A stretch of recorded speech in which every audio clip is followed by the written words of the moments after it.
வருங்கால நீதிபதிகள் அனைவருக்கும் வணக்கம். இந்த காணொளியில நம்ம பார்க்க போறது உரிமையியல் நீதிபதி தேர்வுக்கு தயாராவது எப்படி, பிரதான தேர்வு பாகம் 6. இதுல ஏற்கனவே 5 பாகம் வெளியிடப்பட்டுள்ளது. அந்த 5 பாகத்தை பார்க்காதவங்க கட்டாயமா அந்த 5 பாகத்தையும் பார்த்துட்டு இந்த 6வது பாகத்தை பாருங்க. அப்பதான் உங்களுக்கு ஒரு முழுமையான புரிதல் ஏற்படும். இந்த 6வது பாகத்திலையும் நம்ம என்ன பண்ண போறோம் அப்படின்னு பாத்தீங்கன்னா, சட்டத்தாள் 1, அதாவது லா பேப்பர் 1, அதை நம்ம பகுத்தாய போறோம், அனாலிசிஸ் பண்ண போறோம். ஏற்கனவே முதன்மை தேர்வுக்கு தயாராகிறது எப்படி அப்படிங்கிற விவரத்தை குறித்த 7 காணொளிகள் வெளியிடப்பட்டிருக்கு. அந்த 7 காணொளிகளை பார்க்காதவங்க கட்டாயமா அந்த 7 காணொளியை போய் பாருங்க. அது உங்களுக்கு மிகவும் பயனுள்ளதா இருக்கும். அந்த 7 காணொளிகள்ல எப்படி இந்த முதன்மை தேர்வை எதிர்கொள்றது, அதாவது பிரிலிமினரி எக்ஸாம் எப்படி நம்ம ஹேண்டில் பண்றது, இல்ல அதுக்கு எப்படி நம்ம தயார் பண்ணிக்கிறது அப்படின்ற விஷயம் சொல்லப்பட்டிருக்கு. அது இல்லாத அறிவிப்புல என்னென்னலாம் விவரம் சொல்லப்பட்டிருக்கு அப்படின்ற விஷயத்தை நம்ம பேசியிருக்கோம். அதன் கூட கேள்விகள் எப்படி கேட்கப்பட்டிருக்கு, முந்தைய வினாத்தாள்கள் எல்லாம் கேள்வி எப்படி கேட்கப்பட்டிருக்கு, எந்தெந்த சட்டத்திலேருந்து எவ்வளவு கேள்வி கேட்டிருக்காங்க, அது என்ன பேட்டர்ன்ல கேட்டிருக்காங்க, என்ன வகையில கேட்டிருக்காங்க, எல்லாமே நம்ம விளக்கி சொல்லியிருக்கோம். பார்க்காதவங்க அந்த காணொளிகளையும் முழுமையாக பாருங்க. இதுல ஒரு சில விஷயங்கள் நான் உங்ககிட்ட பகிர்ந்துக்கணும்னு நினைக்கிறேன். இந்த பகுத்தாய்வுல, அதாவது இந்த சட்டத்தாள் 1 நம்ம பகுத்தாயும் போது ஒவ்வொரு விஷயத்தையும் ஆரம்பத்திலிருந்து முடிவு வரைக்கும் ஒரு நொடியை கூட தவிர்க்காத நீங்க பாருங்க. ஏன்னா இதுல சொல்லப்பட்டிருக்க ஒவ்வொரு விஷயமும் நீங்க தேர்வு எழுதும் போது மிகவும் பயனுள்ளதா இருக்கும். அடுத்தது, முதல்ல கையில ஒரு புத்தகத்தை எடுத்து வச்சுங்க, ஒரு பேனா எடுத்து வச்சுங்க. நான் என்னென்ன விவரம் சொல்றேனோ அதை நீங்க அப்படியே கையோட எழுதிக்குங்க. எழுதினீங்கன்னா பரீட்சை நேரத்துல உங்களுக்கு திருப்புதலுக்கு, அதாவது ரிவிஷனுக்கு ரொம்ப பயனுள்ளதா இருக்கும். இப்ப அடுத்தது, ஆங்கிலத்துல சொல்லப்பட்டிருக்க விஷயமும் தமிழ் சொல்லப்பட்டிருக்க விஷயமும் வெவ்வேறா இருக்கும். அதனால ஆங்கிலத்துல பாக்குறவங்க கட்டாயமா தமிழ்ல பாருங்க, தமிழ்ல பாக்குறவங்க கட்டாயமா ஆங்கிலத்திலையும் பாருங்க. இது உங்களுக்கு மிகவும் பயனுள்ளதா இருக்கும். அடுத்தது 11வது கேள்வி. குற்றவியல் நடுவர் ஆலந்தூர் அவர்களால் குமார் என்பவர் குற்றவாளி என தீர்மானிக்கப்பட்டு பிரிவு 326 ஈதாசா இந்திய தண்டனை சட்டம் மற்றும் 506 பிரிவு 2 ஈதாசா பிரிவுகளின் கீழான குற்றங்களுக்கு முறையே 3 வருடம் கடுங்காவல் தண்டனையும் 2 வருடம் சாதாரண சிறை தண்டனையும் அனுபவிக்க வேண்டும் என்று உத்தரவிடப்பட்டது. தண்டனையானது ஒன்று கழிந்த பின் மற்றொன்று தொடங்குதல் வேண்டும் என்றும் 2 வருட சாதாரண சிறை தண்டனை கழிந்த பின்பு 3 வருட கடுங்காவல் தண்டனை தொடங்க வேண்டும் என்றும் நீதிமன்றத்தால் உத்தரவிடப்பட்டுள்ளது. இவ்வாறு தண்டனைகளில் எந்த தண்டனை முதலில் அனுபவிக்கப்பட வேண்டும் என்று குறிப்பிட்டு சொல்ல நீதிமன்றத்திற்கு அதிகாரம் உள்ளதா? தகுந்த சட்டப்பிரிவுகள் மேற்கோள் காட்டி விளக்குக. இப்ப இந்த கேள்வியில் நீங்க பாத்தீங்கன்னா, செக்ஷன் எந்த செக்ஷன் கீழே தண்டனை கொடுத்திருக்காங்க இந்திய தண்டனை சட்டத்தில் அப்படிங்கிற விவரத்தை சொல்லிட்டாங்க, என்ன தண்டனைன்ற விவரத்தையும் சொல்லிட்டாங்க. இப்ப உங்ககிட்ட கேட்கிற கேள்வி, இது முதல்ல இது பின்னாடி அப்படின்னு சொல்ற அதிகாரம் இருக்கா? இருக்குன்னா என்ன சட்டப்பிரிவு? அவ்வளவுதான். இப்ப முதல்ல இதுக்கு பதில் எழுதும்போது சட்டப்பிரிவு என்னன்னு முதல்ல எழுதிருங்க. சட்டப்பிரிவு என்ன அப்படின்னு எழுதிட்டீங்கனாலே அதுவே உங்களுக்கு பெரிய சாதகமான விஷயமா இருக்கும். அதுலயே உங்களுக்கு கூடுதலான மதிப்பெண் கிடைக்கிறதுக்கு உண்டான வாய்ப்புகள் இருக்கு. அடுத்தது, அந்த சட்டப்பிரிவில் என்ன சொல்லப்பட்டிருக்கு அதை மட்டும் நீங்க தெளிவாக எழுதிட்டீங்கன்னா அதுவே உங்களுக்கு கூடுதல் மதிப்பெண்கள் கிடைக்கிறதுக்கு உண்டான வாய்ப்புகளை ஏற்படுத்தி தரும். இப்ப பாத்தீங்கன்னா, பிரிவு 31 உட்பிரிவு 1 குற்றவியல் நடைமுறை சட்டம், அதுல இந்த விஷயத்தை பத்தி சொல்லியிருக்காங்க. இப்ப அந்த பிரிவு என்ன அப்படின்றத நான் படிக்கிறேன். படிச்சுட்டு உங்களுக்கு தமிழ்ல நான் அதை விளக்கி சொல்றேன். When a person is convicted at one trial or 2 or more offenses, the court may, subject to the provisions of section 71 of the Indian Penal Code 1860, sentence him for such offences to the several punishments prescribed therefore, which such court is competent to inflict. Such punishments, when consisting of imprisonment, to commence the one after the expiration of the other in such order as the court may direct, unless the court directs that such punishments shall run concurrently அப்படின்னு சொல்றாங்க.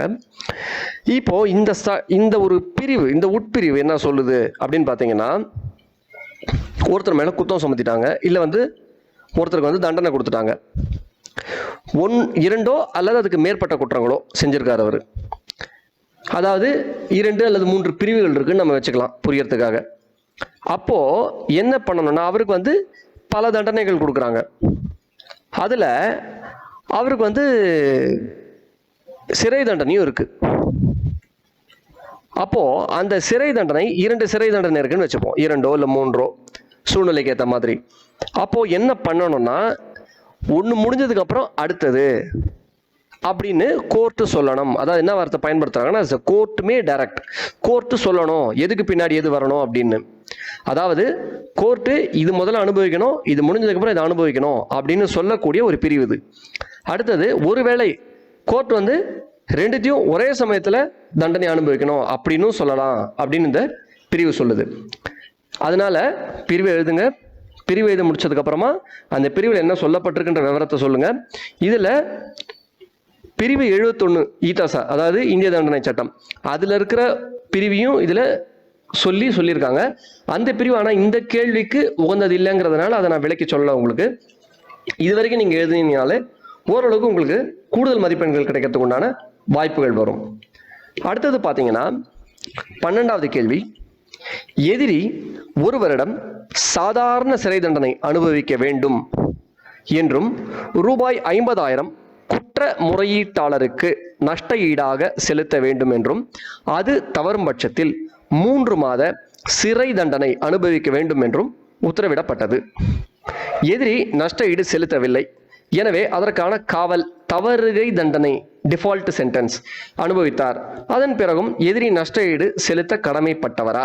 குற்றவியல் நடைமுறை சட்டம் 1973 கீழ் தகுந்த பிரிவுகளை மேற்கோள் காட்டி காரணங்களுடன் விளக்குக அப்படின்னு கேட்டிருக்காங்க. இப்போ இது சாதாரணமாக நம்ம புரிஞ்சுக்கிட்டோம்னா, பொதுவாக இந்த ப்ராக்டிஸில் இருக்கிற வழக்கறிஞர்களுக்கெல்லாம் தெரிஞ்சிருக்கக்கூடிய விஷயம் இது. ஒரு காம்பன்சேஷன் கொடுக்கணும்னு சொல்லுவாங்க. செக் பவுன்ஸ் கேஸ் எல்லாம் போயிருந்தீங்கன்னா உங்களுக்கு தெரிஞ்சிருக்கும். காம்பன்சேஷனாக கொடுக்கணும் இவ்வளோ ரூபாய் அப்படின்னு சொல்லுவாங்க. இல்லை வேறு ஏதாவது வழக்குகளாக கூட இருக்கலாம். காம்பன்சேஷன் இவ்வளோ ரூபாய் கொடுக்கணும்னு சொல்லுவாங்க. காம்பன்சேஷன் கொடுக்கலன்னா இவ்வளோ நாள் அதுக்கு தண்டனை அப்படின்னு சொல்லுவாங்க. இப்போ நம்ம மனசில் நியாயமாக எழக்கூடிய கேள்வி என்ன அப்படின்னு பார்த்தீங்கன்னா, சரி என்னால் காம்பன்சேஷன் கொடுக்க முடியாது, நான் போய் தண்டனை அனுபவிச்சிட்டேன் அப்படின்னு ஒரு குற்றம் சாட்ட நபர் வந்து சொல்கிறாரு அப்படின்னு சொன்னால், அவர் தான் தண்டனை அனுபவிச்சிட்டாரே, அவர் மறுபடியும் எது காசு கொடுக்கணும் அப்படின்னு ஒரு கேள்வி இயற்கையாகவே எல்லாருக்கும் வரும். இப்போ இந்த கேள்விக்கு உண்டான விடை அப்படின்றத நம்ம பார்க்கணும். இப்போ இதில் பல பிரிவுகள் வந்து உள்ளடக்கி இருக்கு. அந்த பல பிரிவுகளை உள்ளடக்கி பல விஷயங்கள் வந்து நம்ம குற்றவியல் நடைமுறை சட்டத்தில் வந்து சொல்லப்பட்டிருக்கு. இதுக்கு தெளிவாக ஒரு பதில், ஒரு வரியில் ஒரு பதில் அப்படின்னு சொல்ல போனால், குற்றவியல் நடைமுறை சட்டம் தகுந்த பிரிவுகளை மேற்கோள் காட்டி காரணங்களுடன் விளக்குன்னு சொல்லி, நஷ்ட ஈடு செலுத்த கடமைப்பட்டவரா, அதன் பிறகும் அதாவது தண்டனை அனுபவிச்ச பிறகும் அவர் நஷ்ட ஈடு கொடுக்கணுமா அப்படின்னு கேட்டால் ஆமாம் கொடுக்கணும், நஷ்ட ஈடு அவர் கொடுக்கணும் அப்படின்றத விஷயம். இது சம்பந்தமா ஒரு வழக்கம் இருக்கு, Kumaran versus state of Kerala. அந்த வழக்கில் வந்து இதை பற்றி வந்து சொல்லப்பட்டிருக்கு. அது இல்லாத சில பிரிவுகளும் இதை பற்றி பேசுது.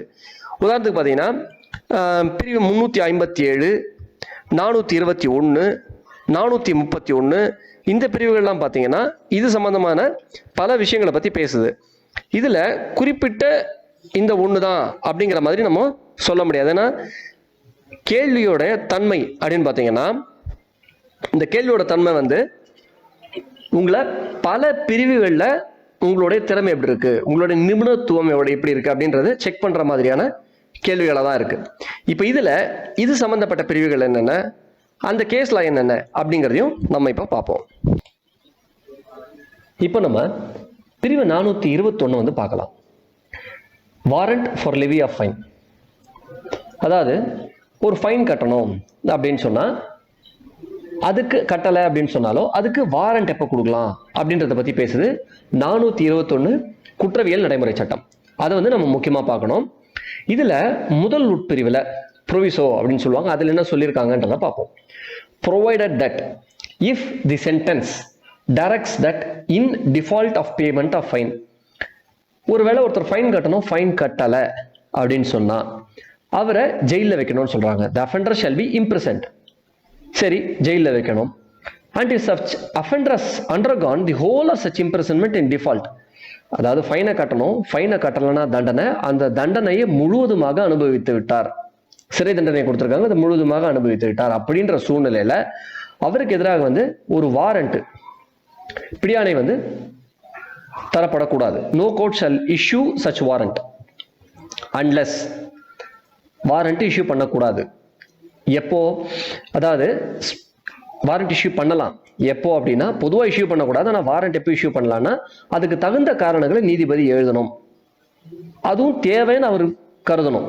அடுத்தது இது இல்லாத R unless it has made an order for payment of expenses or compensation out of the fine under section 357. அதாவது ஒரு ஃபைன் போடுறாங்க, அந்த ஃபைன்லேருந்து அந்த ஃபைன் முழுவதுமாகவோ அல்லது ஃபைன்லேருந்து ஒரு அமௌண்ட்டை காம்பன்சேஷனாவோ அல்லது செலவாவோ கொடுக்கணும் அப்படின்னு சொல்லி இருந்தால், அப்போ முழுவதுமாக தண்டனை அனுபவிச்சிருந்தாலும் கூட அவருக்கு வாரண்ட் இஷ்யூ பண்ணலாம் அப்படின்னு சொல்லி இந்த பிரிவு சொல்லுது. இப்போ இதை நம்ம புரிஞ்சுக்கிற வகையில் சொல்லணும் அப்படின்னா, சாதாரண நம்ம வழக்கு மொழியில் இருக்கிற விஷயமா நம்ம சொல்லணும் அப்படின்னு சொன்னா, ஒரு குற்றவாளி இருக்காரு, அவர்கிட்ட என்ன சொல்லிடுறாங்க, நீங்க ஃபைன் கட்டணும், நீங்க ஃபைன் கட்டலைன்னா உங்களுக்கு 1 வருட சிறை தண்டனை இல்ல 1 மாத சிறை தண்டனை, ஏதோ ஒரு சிறை தண்டனை கொடுக்குறாங்க ஃபைன் கட்டலைன்னா அப்படின்ற மாதிரி. அப்போ இவர் நான் ஃபைன் கட்டலைங்க, அதுக்கு பதில் நான் 1 மாதம் சிறையில் இருந்துக்கிறேன் அப்படின்னு சொல்லி 1 மாதம் முழுவதும் போய் சிறையில் இருந்துட்டார்னா அவர் மறுபடியும் அந்த ஃபைனை கட்ட தேவையில்லை.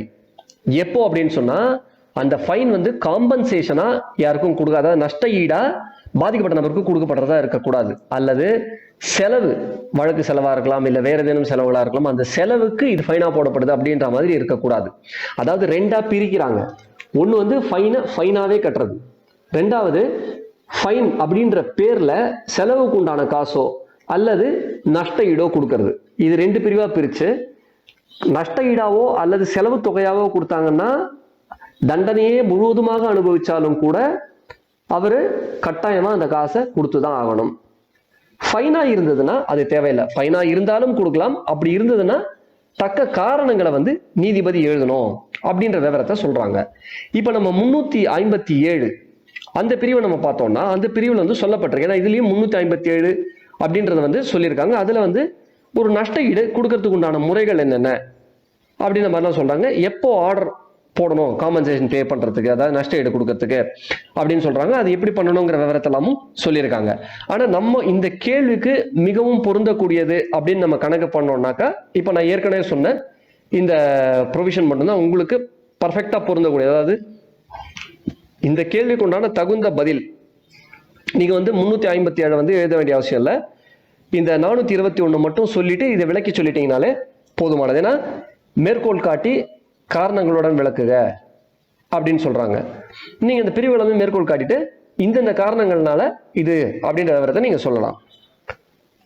அடுத்தது இதுல நம்ம பார்க்க போறது என்ன அப்படின்னு பாத்தீங்கன்னா, இந்த நான் ஒரு ஜட்ஜ்மெண்ட் சொல்லியிருந்தேன் இல்லையா, அந்த ஜட்ஜ்மெண்ட் நான் உங்களுக்கு என்னன்றதை சொல்றேன். உங்களுக்கு தேவை அப்படின்னு தோணுச்சுன்னா நீங்க அந்த ஜட்ஜ்மெண்ட்டை டிஸ்கிரிப்ஷன்லேருந்து அதுக்குண்டான லிங்க் எடுத்துங்க, நீங்க டவுன்லோட் பண்ணாலும் பண்ணீங்க. நான் அந்த கேஸ் லாவோட டீட்டெயில் உங்களுக்கு சொல்றேன். Kumaran versus state of Kerala அப்படின்ற வழக்கில் இதை பத்தி சொல்லப்பட்டிருக்கு. உங்களுடைய வசதிக்காக அந்த வழக்கை நான் தரவிறக்கம் பண்ணியிருக்கேன், அதை டவுன்லோட் பண்ணியிருக்கேன். அதை தான் இப்போ நீங்கள் திரையில் பார்த்துட்டு இருக்கீங்க. உங்களுடைய வசதிக்காக ஒரு சில நொடிகள் நான் உங்களுக்காக இதை இப்போ திரையில் காட்ட போகிறேன். இதை பார்த்துங்க. இதை நீங்கள் எழுதிக்கலாம், அதுலேருந்தும் கூட நீங்கள் ஆன்லைன்லேருந்து டவுன்லோட் பண்ணிக்கலாம்.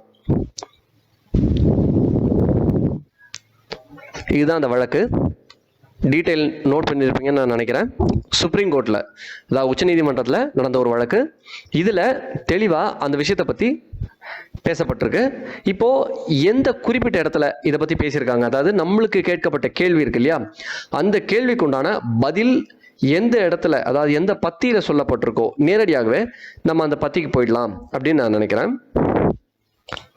இப்போ இந்த தீர்ப்பில் சொல்லப்பட்டிருக்க விஷயம் என்ன அப்படின்னு பார்த்தீங்கன்னா, even though a default sentence has been suffered, yet compensation would be recoverable in the manner provided under section 421 subclause 1. இதில் என்ன சொல்றாங்கன்னா, அவருக்கு நஷ்ட ஈடு கொடுக்காதனால கொடுக்கப்பட்ட தண்டனையை அவர் அனுபவித்திருந்தாலும் கூட அவர் நஷ்ட ஈடு கொடுத்து தான் ஆகணும் பின்னாடி. அதாவது நஷ்ட ஈடு கொடுக்கலாம் தண்டனைன்னு சொல்றாங்க, அந்த தண்டனையும் அவர் அனுபவிச்சிட்டேன், அதனால நான் நஷ்ட ஈடு தரமாட்டேன்னு சொல்ல முடியாது. தண்டனை அனுபவிச்சாலும் கூட நஷ்ட ஈடு கொடுத்து தான் ஆகணும் அப்படின்னு இந்த தீர்ப்பில் சொல்லப்பட்டிருக்கு. இந்த ஒரு குறிப்பிட்ட வரி நம்மளுக்கு மிகவும் முக்கியமானது. உங்களுக்கு உங்களுடைய நாலேஜை நீங்கள் வளர்த்துக்கணும் அப்படின்னு நினச்சிங்கன்னா நீங்கள் மேற்கொண்டு முழுவதுமாக கூட படிக்கலாம். அதுக்கு தான் நான் அந்த லிங்க்கையும் வந்து டிஸ்கிரிப்ஷனில் கொடுத்துருக்கேன். வேணுங்கிறவங்க அந்த லிங்க் எடுத்து உங்களுக்கு வேணுங்கிற டீட்டெயில்ஸை வந்து நீங்கள் இன்னும் கூடுதலாக தெரிஞ்சுக்கலாம். ஆனால் இந்த கேள்விக்கு அப்படின்னு பார்க்கும்போது இந்த மாதிரி ஒரு தீர்ப்பில் இந்த மாதிரி ஒரு விஷயத்தை சொல்லியிருக்காங்க அப்படின்றத மட்டும் நீங்கள் சொன்னீங்கன்னா போதும். அப்படி உங்களுக்கு நேரம் இல்லை, நேரமின்மை அப்படின்ற ஒரு சூழ்நிலை வந்ததுன்னா இதை நீங்கள் தவிர்த்துட்டு பிரிவில் என்ன சொல்லியிருக்காங்களோ அந்த ஒரு விஷயத்தை மட்டும் எழுதினாலே தாராளமாக போதுமானதாக இருக்கும். இந்த காணொளி உங்கள் எல்லாருக்கும் மிகவும் பயனுள்ளதாக இருந்திருக்கும் நான் நம்புகிறேன். அப்படி உங்களுக்கு பயனுள்ளதாக இருந்ததுன்னு நீங்கள் நினச்சிங்கன்னா சப்ஸ்கிரைப் பட்டனை ப்ரெஸ் பண்ணி ஆல் அப்படின்னு ஒரு பட்டன் இருக்கும், அதையும் கூட சேர்த்து ப்ரெஸ் பண்ணுங்கள். அதை ப்ரெஸ் பண்ணிங்கன்னா தான் நான் போடுற ஒவ்வொரு வீடியோவும் போட்ட உடனே உங்களுக்கு வந்து சேரும். இந்த வீடியோ உங்களுக்கு பயனுள்ளதாக இருந்ததுன்னு நினச்சிங்கன்னா கட்டாயமாக இந்த வீடியோ பல பேரோட பகிருங்க. அது மூலமாக நீங்கள் அவங்களுக்கு ஒரு ஊக்கம் கொடுக்க முடியும். இந்த வீடியோ உங்களுக்கு பிடிச்சதுன்னா கட்டாயமாக தம்ஸ் அப் பட்டனை ப்ரெஸ் பண்ணுங்கள். இந்த வீடியோவில் நான் ஏதாவது சொல்லாத விட்டுட்டேன்னு நீங்கள் நினச்சாலோ இல்லை வேறு ஏதேனும் ஒரு விஷயத்தை பற்றி நான் வீடியோ போடணும்னு நீங்கள் நினச்சாலோ கட்டாயமாக அதை கமெண்ட்டில் சொல்லுங்கள். சொன்னீங்கன்னா அதுக்குண்டான வீடியோ போடுறதுக்கு நான் முயற்சி பண்ணுறேன். நாம் அனைவரும் ஒருங்கிணைந்து ஒரு கற்றறிந்த சமுதாயத்தை உருவாக்குவோம். நன்றி.